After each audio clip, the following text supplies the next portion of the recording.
आशा करता हूँ मेरे सारे बच्चे स्वस्थ होंगे और इस समय पढ़ाई में बहुत व्यस्त होंगे। और आज मैं एक नया सेशन लेके आया हूँ बच्चों। आपको मैथ का इम्पोर्टेंट जो क्वेश्चन है वही मात्र करवाऊंगा। अब पूरा सिलेबस का मतलब नहीं रहा और टॉपिक वाइज नहीं कराऊंगा। अब केवल जो मुझे लगेगा कि बोर्ड के व्यू से कौन सा क्वेश्चन ज्यादा बोर्ड में पूछा जा रहा है, किस टाइप के क्वेश्चन पूछे जा रहे हैं, वही टाइप आपको हम यहाँ दे देंगे। उस और ये भी गारंटी के साथ कहते हैं बच्चों, उससे संबंधित, उससे या तो सेम का सेम क्वेश्चन आएगा और नहीं तो उससे संबंधित से उसी पैटर्न पे आधारित आपको क्वेश्चन बोर्ड में देखने को मिलेंगे। और मैं आज स्टार्ट कर रहा हूं कि महत्वपूर्ण जो क्वेश्चन मेरे हिसाब से लग रहे हैं बोर्ड के एग्जाम से, वही मैं 4-4, 5-5 क्वेश्चन करा दूंगा और ज्यादा से ज्यादा 4-5 सेटों में मैं पूरा प्रोवाइड करवा दूंगा बच्चों। और अब मैं इसको स्टार्ट करता हूं। जैसा कि आप मुझे सब लोग पहचानने लगे हैं कि मैं नीरज पांडे हूं और आप अपने YouTube channel Neeraj with math GS को बहुत प्यार, सम्मान और सपोर्ट कर रहे हैं। इसके लिए आप सभी मित्रों को, सभी बच्चों को बहुत बहुत बहुत धन्यवाद। खासतौर से मेरे कुछ बच्चे हैं जैसे विवेक सिंह हुआ, उसके अलावा आर्यन सिंह हुए, और कह सकते हैं कि सत्यम शुक्ला है एक, और तमाम बच्चे हैं, अनिश शुक्ला हैं, और उसके अलावा जो विशेष बच्चे जो श्वेता शुक्ला के नाम से एक यूट्यूब चैनल है, और कुछ तो एक बच्चा तो मेरे नाम से ही यूट्यूब चैनल अपना बना लिया, नीरज सर का फैन। उस बच्चे को तो बहुत बहुत बधाई देते हैं, क्योंकि वह मेरा कह सकते हो कि सपोर्ट तो कर ही रहा है, मेरे नाम को और आगे बढ़ा रहा है। और ठीक है, आप सभी बच्चों को मैं इस सेशन को लेके चलता हूं, इसके आगे चलूंगा बच्चों। ध्यान दीजिएगा, आज का मैं ये लेके आया हूं प्रश्न है आपका लक्ष्य चित्र में त्रिभुज एबीसी के शीर्ष लंब, ये देखिए शीर्ष लंब है एबीसी, आपका त्रिभुज हुआ, इसका शीर्ष लंब एडी है तथा शीर्ष लंब सी है। दो शीर्ष लंब है देखने को मिल रहा है आपको दो शीर्ष लंब देखने को मिल रहे हैं बच्चों। तो यहाँ आप दो शीर्ष लंब देखें तो यहाँ दो शीर्ष लंब जो दिख रहा है आपको, ये देखिए, तो दो शीर्ष लंबों से आप खींचे तो इस प्रकार से एक शीर्ष लंब हुआ और ये आपका दूसरा शीर्ष लंब हुआ, तो ये हो गए दो शीर्ष लंब। अब इसमें कह रहा है कि ये दो शीर्ष लंब है, त्रिभुज है। अब इसमें आपको ये चीज दिया हुआ है और सिद्ध करने को है, ये 4 पॉइंट दे दिया है, इसको सिद्ध करिए। देखिए बच्चा, ये क्वेश्चन आपका लॉन्ग क्वेश्चन है। अगर इसमें 4 के चारों पूछेगा तो ये लॉन्ग में पूछेगा, और एक पूछेगा तो ये 2 नंबर में पूछेगा, और अगर आपका ये 2 क्वेश्चन पूछा तो ये 4 नंबर में पूछा जाता है। तो इससे संबंधित निश्चित सवाल है बच्चों। तो इसको हम हल कैसे करेंगे? जैसे हल करना हुआ तो हम यहां सबसे पहले हल करते हैं, तो हल डाल लेते हैं। तो हल करते समय हल डाल लेते हैं बच्चों। चूंकि अभी अभी इंक डाले हैं तो ये इसलिए थोड़ा ढंग से चल नहीं रहा है। हल करने के लिए देखिए, हम सबसे पहले जो दिया रहेगा उसी को लेके चलेंगे। क्या करेंगे बच्चों? त्रिभुज ए ई पी तथा त्रिभुज सी डी पी, ये देख रहे हैं आप दो त्रिभुज कौन कौन? ए ई पी। केवल आपका कितना त्रिभुज है? इतना त्रिभुज है बच्चों, ध्यान दीजिएगा, केवल इतना त्रिभुज है। और दूसरा त्रिभुज क्या है? सीडीपी का मतलब क्या है? ये पूरा सी डी और पी, इतना त्रिभुज आपका दिख रहा है, ये मोटा सा दिख रहा है ये बच्चों। तो ये त्रिभुज, दोनों त्रिभुज को क्या करना है? हमें समरूप दिखाना है। दोनों त्रिभुज को क्या दिखना है? समरूप। और समरूपता कसौटी आप सभी जानते हैं कि अगर दो कोणों को बराबर कर दिया जाए, सिद्ध कर दिया जाए, दो कोण इसके बराबर है, तो कोण समरूपता प्रमेय से वो क्या हो जाता है? समरूप सिद्ध हो जाता है बच्चों।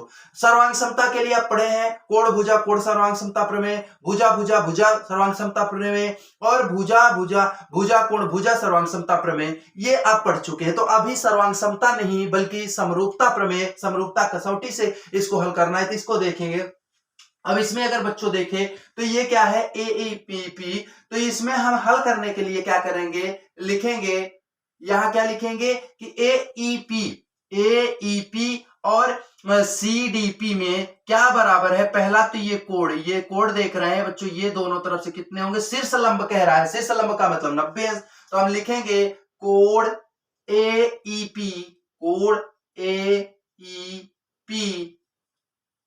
इक्वल कोण PDC। क्या डालेंगे बच्चों? कोण PDC। और ये बराबर कैसे हो रहे हैं? लिख सकते हैं, दोनों क्या है? 90 अंश। दोनों कोण क्या है? 90 अंश, चूंकि ये शीर्ष लंब पढ़ रहे हैं तो 90। ये देखो मेंशन आपको करना होगा, ब्रैकेट में आपको मेंशन करना होगा। ये बराबर आप लिखे तो क्यों लिखे बच्चों? अगर ये मेंशन आप नहीं करते हैं तो आपका ये मेरे हिसाब से पूरा पूरा सही नहीं माना जाएगा, क्योंकि आप हो सकता है कहीं से कॉपी कर रहे हो। अगर ये आप मेंशन कर रहे हैं तो इससे पता चल रहा है कि आप कॉपी नहीं खुद से कर रहे हैं। अगला तथा हम क्या करेंगे, दूसरी चीज क्या प्रूव करेंगे? दूसरी चीज हम प्रूव कर सकते हैं बच्चों, देखिए ये कोण और ये कोण दोनों क्या दिख रहे हैं आपको? शीर्षाभिमुख कोण दिख रहे हैं, अर्थात कोण एईपी नहीं एपीई, एपीई बराबर कोण हो जाएगा सीपीडी, सीपीडी। और ये बराबर कैसे हुए? ये बराबर आपके शीर्षाभिमुख कोण से हुए। कैसे हुए बच्चों? शीर्षाभिमुख कोण से। अतः आप क्या लिख सकते हैं? अतः लिख सकते हैं, क्या लिख सकते हैं? त्रिभुज एईपी समरूप त्रिभुज सीडीपी। बच्चों ये मुझे लगता है आपको पूरा पूरा समझ में आ गया होगा कैसे हम किए।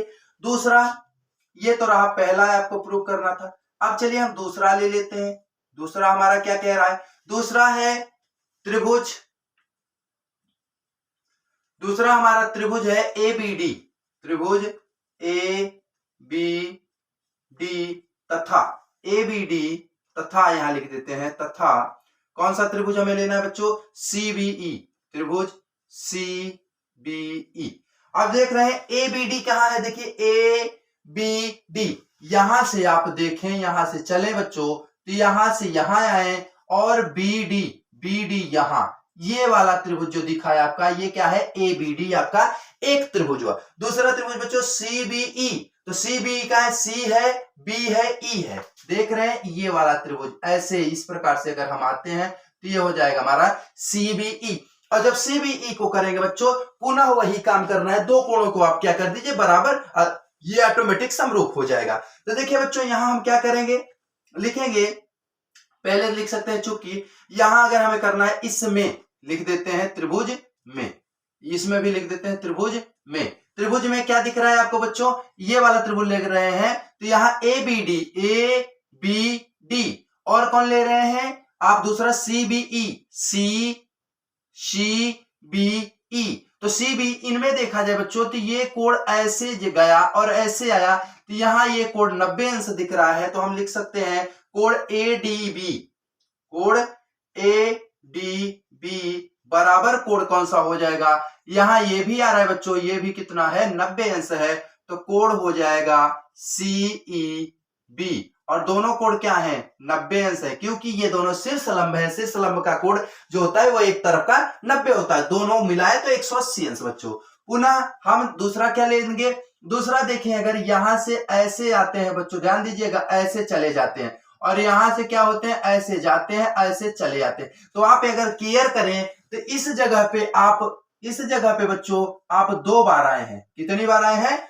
2 बार आए हैं। अगर 2 बार आए हैं तो यहां से देखा जाए तो ये क्या है बच्चों? ये कोण 2 बार मिल रहा है, अतः यह क्या हो जाएगा? उभयनिष्ठ हो जाएगा बच्चों। तो ये हो जाएगा कोण ए बी डी बराबर कोण सीबीई, सीबीई। ये आपका उभयनिष्ठ हुआ। ये क्या हुआ बच्चों?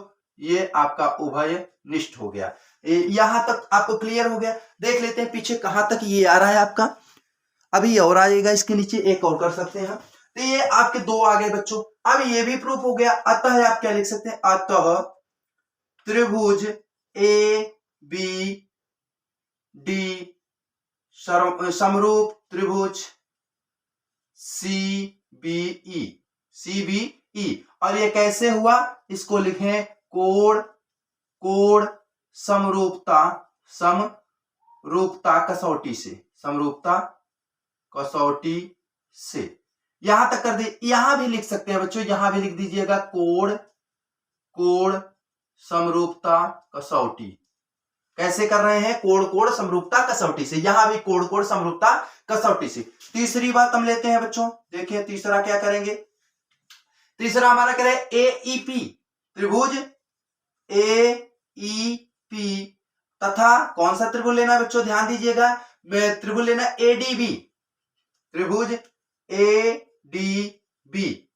अब इन दोनों में हमें करना क्या है? इन दोनों को लेकर के हल करना है। फिर वही कहानी, अब AEP है कहां, ए हुआ, ई हुआ, पी हुआ, AEP ये छोटा वाला त्रिभुज दिखा बच्चों।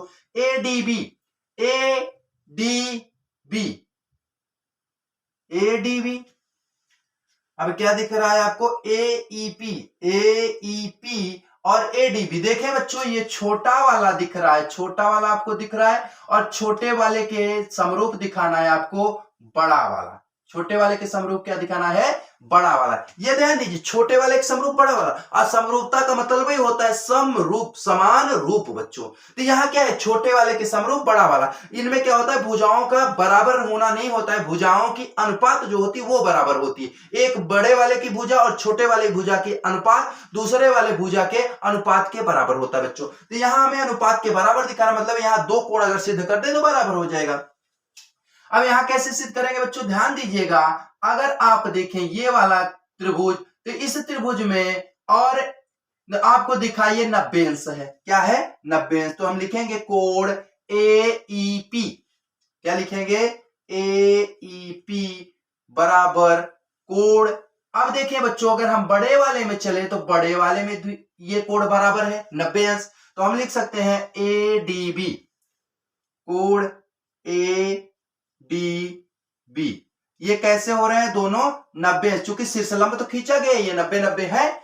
अगला बच्चों कोण, कोण अब ले लीजिए। अब देखिए दूसरा क्या चीज बराबर करें, दूसरा चीज बराबर कैसे होगा, दूसरा देखें बेटा, यहां छोटा वाले त्रिभुज में भी ये कोण दिख रहा है आपको, और यही जब हम बढ़ा जाते हैं तो भी यही कोण हमें दिखता है। अतः यह क्या हो जाएगा, हमारा उभयनिष्ठ हो जाएगा। यहां लिखना चाहें तो लिख सकते हैं कोण कोण डी नहीं लिखते हैं, पी लिख देते हैं, इसको क्या लिखते हैं, PAE बराबर कोण DAB, क्या लिख देंगे, DAB। ये कितना हो जाएगा बच्चों, ये हो जाएगा उभयनिष्ठ, उभयनिष्ठ। एक बार लिखे तो बार बार हम वही नहीं लिखते हैं। अब देखो यहां आ गया उभयनिष्ठ, अतः हम क्या लिख देंगे बच्चों, अतः हम लिख देंगे, अतः त्रिभुज AEP समरूप, त्रिभुज AEP समरूप त्रिभुज ADB, और कैसे, कोण समरूपता से, कोण समरूपता से। यहां तक तो नीचे पूरा आ रहा होगा, देख ले, हाँ यहां तक स्पष्ट आ रहा है, और मेरे हिसाब से ये आपको पिक भी स्पष्ट क्लियर हो रही है जो मैं लिख रहा हूं, तो यहां प्रॉब्लम नहीं होनी चाहिए बच्चों। अब देखिए यहां 3 में तो कोई दिक्कत नहीं है, अगर दिक्कत हो तो आप कमेंट सेक्शन में कमेंट कर सकते हैं। अब देखिए चौथे को हम ले लेते हैं बच्चों, चौथे को लेंगे। चौथा हमारा क्या कह रहा है, चौथा कह रहा है PDC, त्रिभुज PDC तथा त्रिभुज BEC में।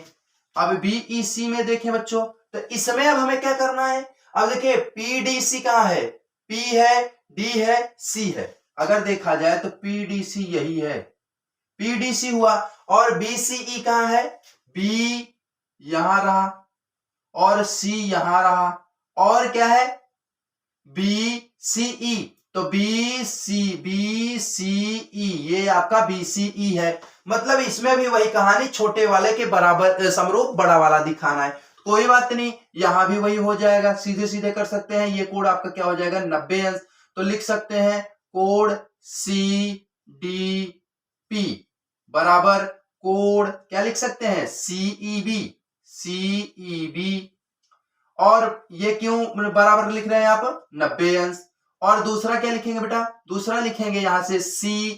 अब हमें बराबर दिखाना है, तो ये चीज देखें, यहां से हम घूम के वहीं गए, फिर वहीं घूम गए, तो ये कोण जो है आपका उभयनिष्ठ दिख रहा है। और जब ये कोण उभयनिष्ठ दिख रहा है बाबा, तो क्या करेंगे, हम लिखेंगे ECB बराबर कोण लिख सकते हैं, ECB नहीं, ECB नहीं लेते हम, पहले छोटा वाला काम करेंगे ना, पहले छोटा वाला काम करेंगे। तो छोटा वाला हमारा क्या कर रहा है, PCD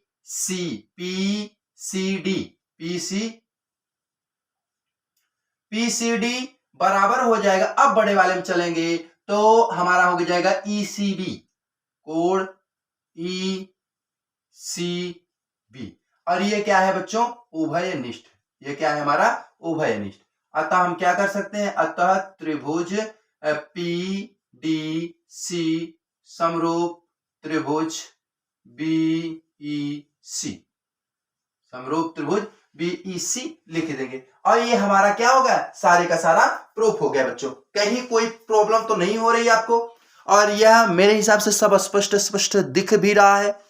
तो देखिए यहां ये सवाल आपको पूरा समझ में आया। अगर ये समझ में आ गया तो मैं इससे रिलेटेड कोई दूसरी सवाल लेके आता हूं बच्चों, जो महत्वपूर्ण लग रही है वो दूसरी लेके आता हूं। तब तक इसको आप स्क्रीनशॉट ले लीजिए।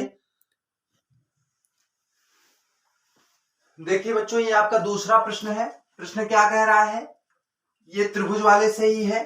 5 सेंटीमीटर भुजा वाले समबाहु त्रिभुज एबीसी की रचना कीजिए तथा एक अन्य त्रिभुज की रचना कीजिए जो एक कीजिए तथा एक अन्य त्रिभुज की क्या करना है, तथा एक अन्य त्रिभुज की रचना कीजिए जो जिनकी भुजाएं त्रिभुज एबीसी के संगत भुजाओं की 6/7 गुनी हो। जिनकी भुजाएं क्या हो, 6/7 गुनी हो। 5 सेंटीमीटर भुजा वाले एक समबाहु त्रिभुज एबीसी की रचना कीजिए तथा एक अन्य त्रिभुज की रचना कीजिए, एक अन्य त्रिभुज की रचना कीजिए जिनकी भुजाएं क्या है बच्चों, भुजाएं त्रिभुज एबीसी की संगत भुजाओं की 6/7 गुनी हो। ऐसा प्रश्न, ये भी लॉन्ग क्वेश्चन ही आपको आता है, 60 में देखने को नहीं मिलता है बच्चों। 60 में आपको देखने को ये मिलता है, ये रचना से संबंधित है। ये आपका त्रिभुज नहीं है, रचना से संबंधित। रचना जो 11वां लेसन है वहां से संबंधित है। उसमें पूछा जाता है कि एक रेखाखंड खींचिए, उसको 5 बराबर भागों में 10 बराबर भागों में बांटिए, या 2:3 में बांटिए, 5:10 में बांटिए, ऐसा प्रश्न आएगा। या तो फिर त्रिभुज बनवा के कह देगा त्रिभुज बनाइए और इसकी संगत भुजाओं की एक अन्य त्रिभुज बनाइए जो 2/3 हो, 5/7 हो, ऐसा प्रश्न पूछेगा। और ये निश्चित एक क्वेश्चन आना है बच्चों, और आपको 60 में नहीं लॉन्ग क्वेश्चन में आएगा। सबसे पहले तो हम आपको त्रिभुज कैसे बनाते हैं यही बता देते हैं, क्योंकि अगर प्रश्न आए, ये आप 6वीं क्लास से पढ़ते आ रहे हैं त्रिभुज कैसे। सर्वप्रथम हम हल करना चाहेंगे बच्चों, तो हल करते समय देखिए, हल करेंगे तो सबसे पहले हम क्या लिखेंगे, त्रिभुज एबीसी की रचना करनी, जो कैसा है, समबाहु त्रिभुज। सबसे पहले हमें क्या करना होगा, सर्वप्रथम ए बी बराबर 5 सेंटीमीटर एक रेखाखंड खींचा। देखिए बच्चों, जो जो करेंगे वही आपको रचना भी करनी होती है। रचना के पद लिखने होंगे, रचना के पद जरूर लिखने होंगे बच्चों, और नहीं लिखेंगे तो आपको आधा नंबर ही मिलेगा, ध्यान दीजिएगा। तो सबसे पहले हम क्या करेंगे, ए बी रेखाखंड खींचा, ए बी रेखाखंड खींचा। मैं 60 में लिख रहा हूं, आप जितना बोल रहा हूं, जो मैं बोल रहा हूं वो आपको लिखना है, और मैं लिखने के लिए थोड़ा 60 लिख रहा हूं बच्चों। तो त्रिभुज एबीसी बनाने के लिए सबसे पहले सर्वप्रथम ए बी रेखाखंड खींचा। तत्पश्चात ए को केंद्र मान करके 5 सेंटीमीटर का एक चाप लगा दीजिए ऐसे। फिर बी को केंद्र मान करके दूसरा चाप लगा दीजिए ऐसे, और इन दोनों को मिला, जहां पे ये दोनों काटे वहीं पे मिला दीजिए। ये आपका एक समबाहु त्रिभुज बनके तैयार हो गया। अब देखिए, मैं यहाँ अंदाज के हाथ से कर रहा हूं बच्चों, आपको गोलार्ध जिसको हम कहते हैं प्रकार की सहायता से और 5 सेंटीमीटर स्केल पे माप करके तभी करना है। और स्केल में गलत माप करेंगे तो ये गलत आएगा, सही माप करेंगे तभी आएगा बच्चों। उसके बाद हमें क्या कर दिए, त्रिभुज एबीसी की रचना, समबाहु त्रिभुज एबीसी की रचना हो गई जो 5-5 सेंटीमीटर है। ये दोनों क्या है, 5-5 सेंटीमीटर है, ये भी 5 सेंटीमीटर है। अब क्या करना है बच्चों, इसी के इनकी संगत भुजाओं के 6/7 गुनी एक त्रिभुज की रचना करनी है। तो हमें क्या करना होगा, हम क्या करेंगे, दूसरा नंबर, अब ये बना लिए, ए बी खींचा। दूसरा पॉइंट क्या है कि बी को ए को केंद्र मान करके, बी को केंद्र मान करके इस त्रिभुज की रचना, मान लीजिए यहाँ त्रिभुज की हम रचना, त्रिभुज एबीसी की रचना की। मैं रचना के पॉइंट एक बार लिख देता हूँ साफ साफ, जिससे आपको प्रॉब्लम ना हो बच्चों, जैसे कि आपको कोई कंप्लेन न रह जाए कि सर आप रचना नहीं लिखे। मैं रचना यहां लिख देता हूं, पॉइंट 1। यहां तक आ रहा है कि नहीं कैमरे में आपकी, यहां पॉइंट 1 आ रहा है। सर्वप्रथम हम यहां क्या लिखेंगे, सर्वप्रथम ए बी रेखा खंड खींचा, ए बी रेखा खंड खींचा। तत्पश्चात दूसरे नंबर पे क्या करेंगे,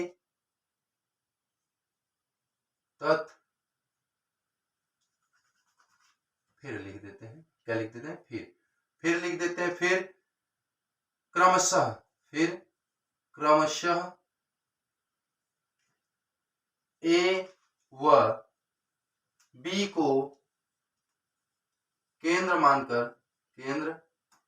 मानकर सर्वप्रथम ए बी बराबर 5 सेंटीमीटर यहां लिख दीजिएगा, 5 सेंटीमीटर रेखाखंड खींचा और तब फिर क्रमशः ए व बी को केंद्र मान करके 5 सेंटीमीटर का एक चाप लगाया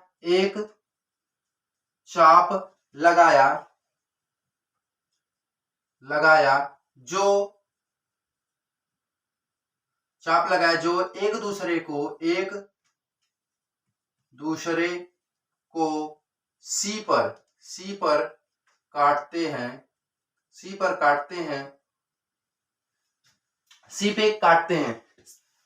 तब सी ए तथा सी बी को मिलाया। अब देखिए त्रिभुज एबीसी तैयार। अब हम क्या करेंगे, अगला पॉइंट तीसरा पॉइंट करेंगे बच्चों। यहां लिखना चाहे तो मिलाया और त्रिभुज एबीसी तैयार हो गया। तो अब आगे क्या करेंगे, तीसरा पॉइंट हम क्या करेंगे, न्यून कोण को केंद्र ए को केंद्र मान करके ए से न्यून कोण बनाती एक रेखाखंड खींचा। इस प्रकार से आप एक रेखाखंड नीचे की तरफ बच्चों खींचेंगे। जब रेखाखंड नीचे की तरफ आप खींचेंगे तो अब क्या करना है आपको, नीचे की तरफ आप रेखाखंड खींच दिए अब रेखाखंड। अब जब रेखाखंड आप खींच दिए तो अब क्या करेंगे, यहां हम लिखेंगे तीसरा पॉइंट, ए को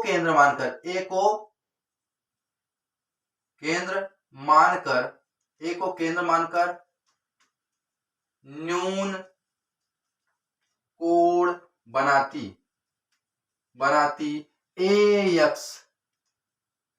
एक्स रेखा खींचा। अब ये बच्चों ध्यान दीजिएगा, नीचे तरफ खींचा।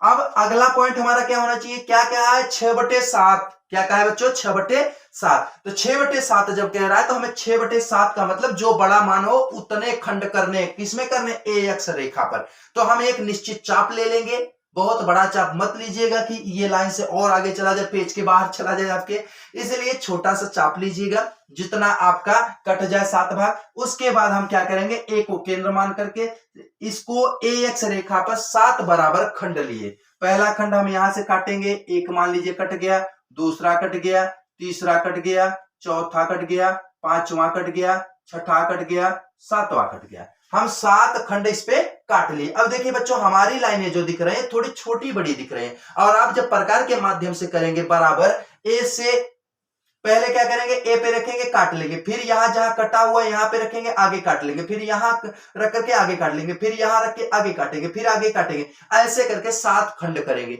7 खंड करने के बाद बच्चों अब क्या लिखेंगे हम, रचना के पद चौथा में क्या लिख देंगे, चौथा में लिखेंगे कि ए एक्स पर 7 बराबर खंड लिए। ए एक्स पर 7 बराबर खंड किया या लिया, जो आपको अच्छा लगे वो लिखिएगा। 7 बराबर खंड किए। और एक चीज ध्यान दीजिएगा बच्चों, 6/7 कहां है, मतलब क्या है, 6 लोग, अगर मान लीजिए 6 रुपए है, 6 रुपए में आपको 7 लोगों को बांटना है, तो आप सभी जानते हैं कि 6 रुपए में 7 लोगों को बांटेंगे तो 1 रुपए से कम आएगा एक का हिस्सा।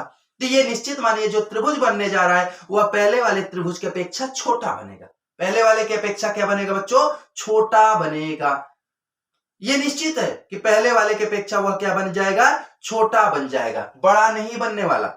6/7 है, अगर 7/6 रहा होता तो 7/6 रहा होता तो त्रिभुज बड़ा बनता, मतलब 7 रुपए में 6 लोगों को बांटना, लेकिन यह 6 में से 7 लोगों को बांटना है। तो हम क्या करेंगे, हमारा अगला स्टेप होगा कि जो 7वां खंड बना है इसको लिखना होता है A1, A2, A3, A4, A5, A6, A7 करेंगे।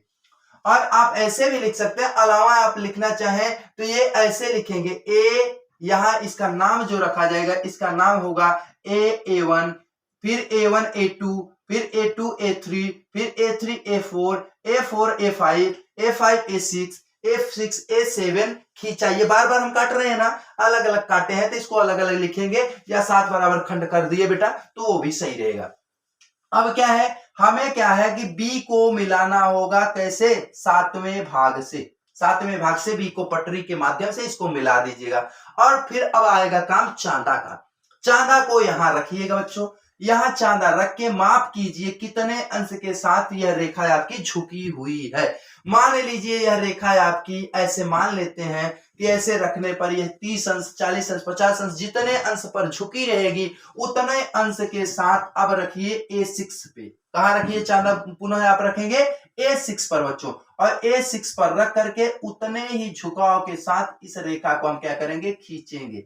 ऐसे जब हम खींच देंगे, जैसे ये बी A7 खींचे थे ना, अब क्या करेंगे A6 पर आप क्या करेंगे, जितने अंश के साथ ये बी A7 झुकी हुए उतने के साथ आपको क्या करना है, A6 B डैश, यहां क्या रखेंगे हम, नाम इसका रखेंगे B डैश, B डैश खींचेंगे, A6 B डैश खींच दिए। अब अगला स्टेप बच्चों क्या होगा, हम लिख लेते हैं इसको, अगला स्टेप क्या लिखेंगे कि हम है B A7 को, या A7 B को मिलाया, A7 B को मिलाया, मिला दिया। फिर छठा पॉइंट आपका क्या हो जाएगा कि A7B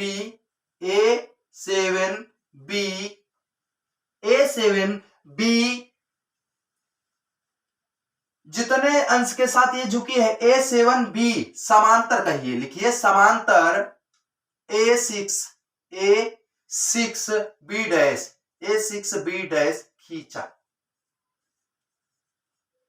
A6B डैश खींचा। जब बेटा देखिए यहां आप रेखा रख के खींचेंगे और उतने अंश के साथ खींचेंगे तो समांतर ही होगी रेखा, वह ठीक सामने जा रही है। कैसे जाएगी, जितने अंश के साथ ये झुकी उतने अंश के साथ ये इसको झुकाए, तो ये मिलने वाली नहीं है, तो इसके समांतर यह रेखा आपको खींचेंगे।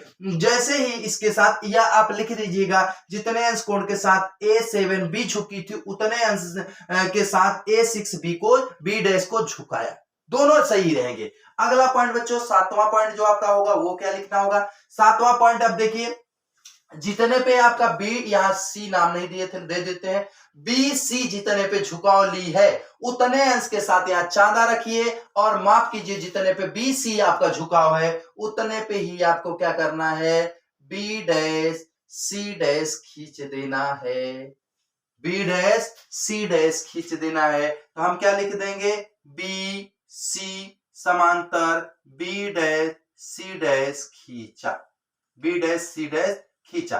अब बच्चों देखिए मैं बता दिया समांतर कैसे खींचेंगे, जितने अंश के साथ ये झुकी है उतने अंश के साथ इसको झुकाएंगे। देखिए थोड़ा यहाँ फर्क दिख रहा है, ये चूंकि यहाँ ज्यादा टच है, यहाँ ज्यादा दूर जा रही है, इसका मतलब ये थोड़ा सा गलत दिख रही है, ऐसे होना चाहिए था, इसको कैसे होना चाहिए था, इस प्रकार से होना चाहिए था। तो अब देखिए ये आपका बनके कंप्लीट हो गया बच्चों, ये रचना के पद होंगे, ये आपका रचना होगा। इतना आप कर देते हैं तो आपको सीधे सीधे आपके खाते में 6 नंबर जुड़ जाएंगे। तो देखिए बच्चों, इस चीज को आप एक बार, दो बार, तीन बार वीडियो को देख करके और इसको कर लीजिएगा, मैं गारंटी लेता हूं कि इससे संबंधित, इससे रिलेटेड या ये क्वेश्चन 100% आपके एग्जाम में आने वाला है, और ये कर लिए मतलब आपको 6 नंबर आपके खाते में जुड़ गए। और यदि बच्चों मेरी आपको मेहनत अच्छी लगती हो, मेरे मेहनत में दम लगता हो, तो आप मेरे चैनल को लाइक कीजिए, शेयर कीजिए और ज्यादा से ज्यादा लोगों में इसको पहुंचाने की कोशिश कीजिए। और एक आखिरी बात कह रहा हूं मित्रों, जो अभी तक मेरे चैनल पर नए हो या नए देख रहे हो आज, वो इस चैनल को प्लीज सब्सक्राइब कीजिएगा और ज्यादा से ज्यादा लोगों को सब्सक्राइब करने को प्रेरित कीजिएगा। अब देखें यहां ये आपका कंप्लीट हो गया। अब इसी से संबंधित एक और बता देता हूं बच्चों, जैसे ये 6/7 आया तो आपको क्या करना, एक चीज ध्यान रखिएगा, जो हर का मान होगा उसी को b से जोड़ना है। जैसे 7 है तो 7 को जोड़ना, अगर यहाँ 7/6 रहा होता तो 6 को जोड़ते। अगर यही प्रश्न घुमा के मान लीजिए, इसी प्रश्न में घुमा के मान लीजिए, ये आपका कंप्लीट प्रश्न। अब इसी प्रश्न में मान लीजिए घुमा के कह देता कि 7/5, क्या करिए कि 5 सेंटीमीटर भुजा वाले समबाहु त्रिभुज एबीसी की रचना कीजिए तथा एक अन्य त्रिभुज की रचना कीजिए जिनकी भुजाएं त्रिभुज एबीसी की संगत भुजाओं की 7/5 गुनी हो। तो आपको कुछ नहीं करना बच्चों, सीधे सीधे त्रिभुज एबीसी की रचना कर दीजिएगा। रचना करने के बाद यहाँ एबीसी की रचना करिए, इसको ऐसे कीजिए, फिर काट दीजिए। काटना कितने भाग है, 7 भाग। इसको भी 7 भागों में 1 2 3 4 5 6 7 भाग कट गए। और फिर क्या करना है, आपको नीचे वाले से मिलाना है। नीचे वाला मतलब क्या है, 1 2 3 4 5 6 7, नीचे वाला 5 है तो 5 से आपको इसको मिलाना है, तो आप मिला दीजिए 5 से। जितने अंश के साथ यह झुका हुआ है उतने अंश के साथ 7 वाला भी आगे बढ़ाइए। जब आगे बढ़ाएंगे बच्चों तो ये आगे बढ़ाना होगा, बढ़ा दीजिए, कोई फर्क नहीं पड़ता। फिर जितने अंश के साथ यह झुका हो उतने अंश के साथ इसको भी झुका दीजिए। जब झुकाएंगे तो इसको भी आगे बढ़ाना होगा, तो ये हो जाएगा बी, ये हो जाएगा बी डैश, ये सी है तो ये हो जाएगा सी डैश। यह त्रिभुज बन के तैयार। देखिए या तो ये इस टाइप का प्रश्न पूछेगा या इस टाइप का प्रश्न पूछेगा, रचना के पद सेम होंगे बच्चों, बस ये ध्यान दीजिएगा। अगर आपको हर से मिलाना है बी को, ए बी सी जो त्रिभुज बना रहा है, इस आखिरी पॉइंट को आपको हर से मिलाना है। अगर हर में 5 है तो 5 से मिलाइए, 10 है तो 10 से मिलाइए। और यहां जब नीचे वाला मान कम होगा तो ये मानिए त्रिभुज क्या है, बड़ा बन रहा है। नीचे वाला मान ज्यादा है तो मानिए त्रिभुज का है बड़ा। अब चलिए एक क्वेश्चन और मैं करा देता हूं इस टाइप का, उसके बाद फिर नेक्स्ट डे कराऊंगा बच्चों। देखिए बच्चों, ये आपका त्रिकोणमिति से सवाल है। क्या कह रहा है, यदि ए बी तथा सी त्रिभुज ए बी सी के अंतःकोण हो, त्रिभुज ए बी सी के अंतःकोण हो तो दिखाइए। साइन बी प्लस सी बटे 2, मतलब sine B plus C upon 2 equal cos A by 2, ये प्रूव करना है। तो इसको कैसे प्रूव करेंगे, देखिए हम हल करके कैसे लिखेंगे बच्चों, या हल करके हमें लिखना होगा। या हल करके कैसे लिखते हैं बच्चों, देखिए ध्यान दीजिएगा। यहां सबसे पहले तो हमें कह रहा है एबीसी त्रिभुज एबीसी के अंतःकोण है, तो हम लिखेंगे चूंकि ए प्लस बी प्लस सी इक्वल 180। क्यों लिखेंगे, अब ये लिखेंगे, यहां लिख देंगे दिया है त्रिभुज ए बी सी के अंतःकोण, अंतःकोण ये दिया हुआ है कि ये क्या है, ए बी सी तीनों क्या है, त्रिभुज एबीसी के अंतःकोण। इसको हम इस टाइप से भी लिख सकते हैं कि हमें पता है कि त्रिभुज के तीनों अंतःकोणों का योगफल 180 अंश होता है। अगर ये लिखना चाहे तो ये लिख दें, अन्यथा ये लिख दें त्रिभुज के तीनों अंतःकोणों का योगफल ये लिख सकते हैं। या में जो बच्चों चाहे ये लिखिए, चाहे ऊपर वाला दिया है त्रिभुज एबीसी के अंतःकोण तो ये दे दिए, हम लिख दिए। अब अगला हमारा स्टेप क्या होना चाहिए, ए बी सी बराबर 180 अंश। तो हम ये देखिए प्रूव करना है, ए हमें प्रूव करना है, तो हमें या कर देंगे, या बी प्लस सी बराबर 180 माइनस ए, 180 अंश माइनस ए कर दिए बच्चों। अब क्या करना, हमें ये देखना है कि हमें a बटे 2 लाना है, a बाई 2 लाना है, इसलिए 2 का भाग हमें देना ही पड़ेगा, डिवाइड करना ही पड़ेगा। तो हम क्या करते हैं, दोनों पक्षों में 2 से भाग दे लेते हैं। या बच्चों क्या कर देंगे, b plus C by 2 equal 180 minus A by 2। अब इसको हम क्या लिख सकते हैं, या लिख सकते हैं b plus C by 2 equal 180 upon 2 करें तो ये हो जाएगा 90 और अब माइनस ए बाई 2। ये आ गया बच्चों। अब देखिए यहां तक तो आ गया, अब हमें साइन और कास के रूप में परिवर्तित करना है ना, तो हमें क्या करना होगा, ये निश्चित मानिए ऐसा प्रश्न रहे तो निश्चित मानिए कि यहां कहीं ना कहीं साइन का या कास का हमें गुणा करना होगा। साइन का गुणा करना होगा या हमें क्या करना होगा बच्चों, कास का गुणा करना होगा। लेकिन ध्यान दीजिएगा हमें लाना क्या है, साइन बराबर कास, तो हम साइन का ही गुणा करके देख लेते हैं आएगा कि नहीं आएगा। फिर तो यहां क्या करेंगे, हम यहां देखिए, यहां लिख दीजिएगा 2 का क्या किए हैं, 2 का दोनों पक्षों में भाग देने पर देखिए बच्चों, जो जो आप करेंगे उसको बगल में जरूर मेंशन करेंगे। फिर पुनः क्या कर रहे हैं, हम दोनों तरफ साइन ले लेते हैं, sine B plus C upon 2 equal sine 90 minus A by 2। अब यहां भी लिख देंगे, क्या लिखेंगे, साइन का गुणा करने पर, कहां कर रहे हैं, दोनों तरफ साइन का गुणा करने पर, दोनों तरफ गुणा किए बच्चों। तो देखिए साइन यहां हमें साइन b प्लस सी अपन 2 तो लाना ही है, तो इसमें कोई परिवर्तन नहीं करेंगे। जब कोई परिवर्तन नहीं करेंगे तो ये आपका रह जाएगा sine b plus C by 2। लेकिन बच्चों ध्यान दीजिएगा, इधर हमें लाना है कास, तो हम इसको लिख सकते हैं कास a बाई 2। यही हमें प्रूव करना है। अब ये आपको लग रहा होगा बच्चों कि हम सीधे सीधे साइन 90 माइनस ए बाई 2 को कास ए बाई 2 क्यों लिख रहे हैं। जो और बच्चे तो जानते होंगे, जो नहीं जानते होंगे उनको लग रहा है यार गलत का लिख रहे हैं, इसका मतलब गाइड साइड से कहीं पढ़ के लिख रहे हैं। इसका ऐसे ये बच्चों हमें पता है, लिखिएगा यहां बगल में, चूंकि sine 90 minus A by 2 equal क्या होता है, कास ए बाई 2। या ऐसे लिख दीजिए साइन 90 माइनस ए बराबर कास ए। ये हमारा क्या होता है बच्चों, फार्मूला होता है। साइन 90 माइनस ए बराबर कास ए और कास 90 माइनस ए बराबर साइन ए। ये फार्मूला होता है, हम त्रिकोणमिति में पढ़े हैं। अतः यहां इसको जरूर बगल में लिखिएगा। और ये हो गया, अब यहां इसको लिख सकते हैं, अब आप प्रूफ हो गया। ये क्या हो गया आपका, प्रूफ्ड। तो इस प्रकार से बच्चों ये 3 चैप्टर की एक एक सवाल जो महत्वपूर्ण मुझे लगी वो मैं लेके आया। और ऐसे ही जो जो मुझे लगेगा महत्वपूर्ण सवालें हैं उसको हर चैप्टर से करा दूंगा।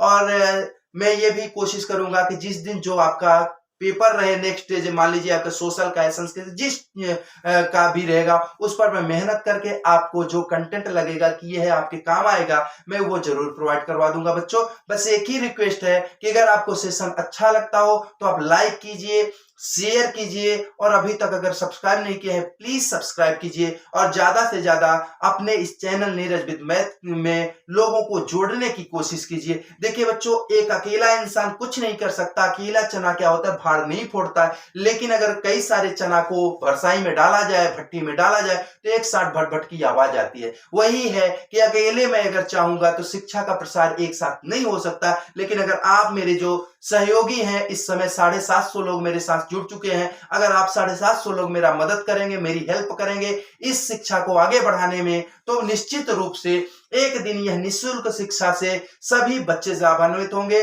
और कहीं ना कहीं ये इस शिक्षा के ही कारण बच्चे उस जगह पहुंचेंगे जहां उनका हक है। देखिए शिक्षा ही, संस्कार ही एक ऐसी चीज होती है जहां पे हमें अधिकार मांगना नहीं, छीनना नहीं पड़ता, बल्कि अधिकार मुझे खुद मिल जाता है शिक्षा के दम पे। तो ठीक है बच्चों, अगर आपको अच्छा लगा हो तब तो बहुत अच्छी बात है। लाइक कीजिए, शेयर कीजिए, और अभी तक सब्सक्राइब नहीं किया है प्लीज सब्सक्राइब कीजिए। आप सभी बच्चों को शुभ रात्रि, बाय।